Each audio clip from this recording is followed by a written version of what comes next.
Closed doors, I'm a fool for your love.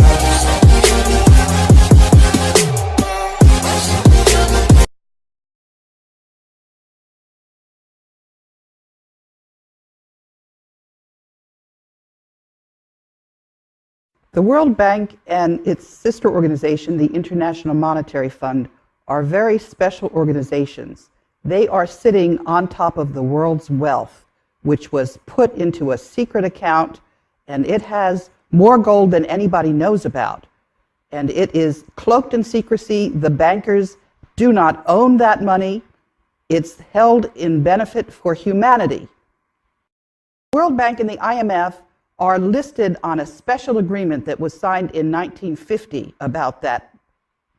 Assets, it's gold. It's more gold than people know about. It's over 1 million metric tons of gold. And the World Bank and the IMF have a special role to play, making sure that that money is spent to the benefit of humanity. So where's the gold? Some people believe that the gold in Fort Knox has disappeared.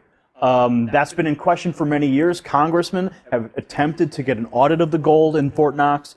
So 1 million metric tons of gold is not something you can just hide. Where would you say that that gold is being stored? 400,000 metric tons are in the Central Bank of the Philippines. There's over 200,000 metric tons in Union Bank of Switzerland.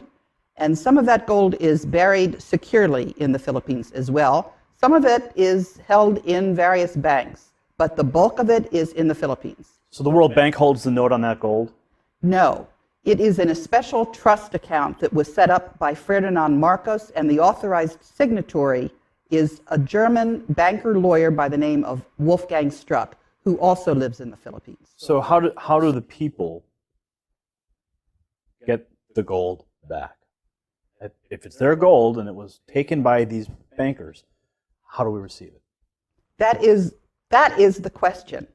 And they're just sitting there illegally and refusing to relinquish it. Part of the problem is that this gold is cloaked in secrecy. But in the last month, Wolfgang Struck has been publishing all of the documentation. So it's there for people to see. We have the originals. And people just have to make sure that the banks do what they're required to do, which is release the world's wealth.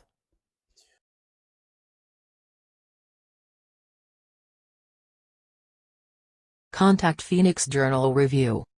Independent confirmation of the Philippines gold.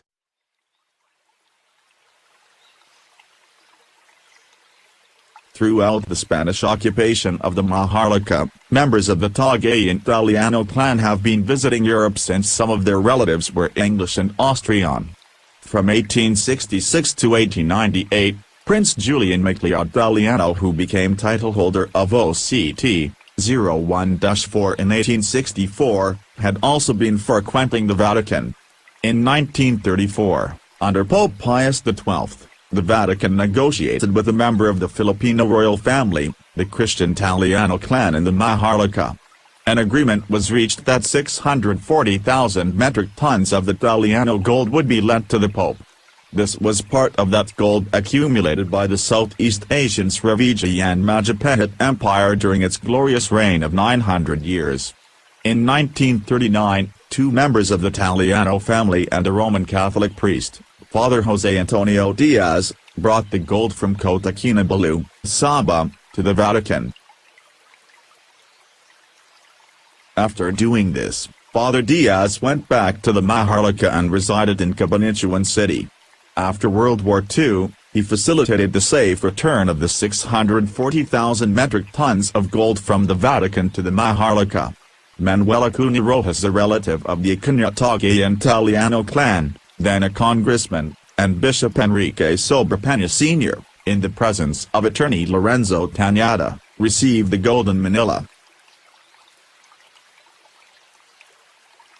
Having gained the trust and confidence of Father Diaz, the Italiano clan made him the main negotiator and trustee of their gold.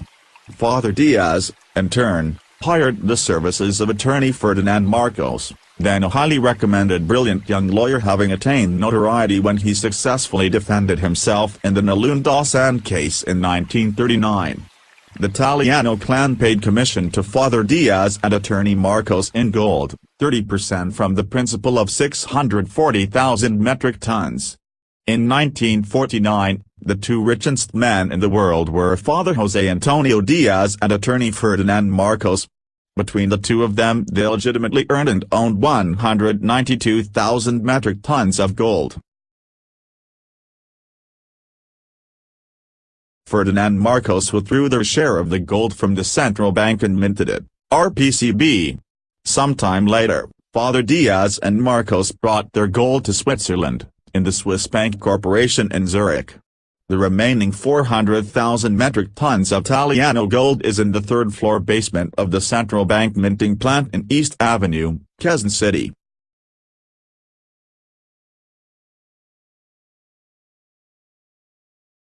Gold for gold, dollar for dollar, this country, the Maharlika, is the richest country in the world. During a talk show in US TV the week following the bombing of the New York Twin Towers, President Bush was asked this question, which is the richest country in the world today?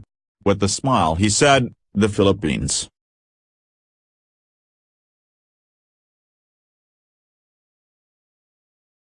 On April 9, 1973, Marcos said, "My earthly goods have been placed in the custody and for the disposition of the Marcos Foundation, dedicated to the welfare of the Filipino people.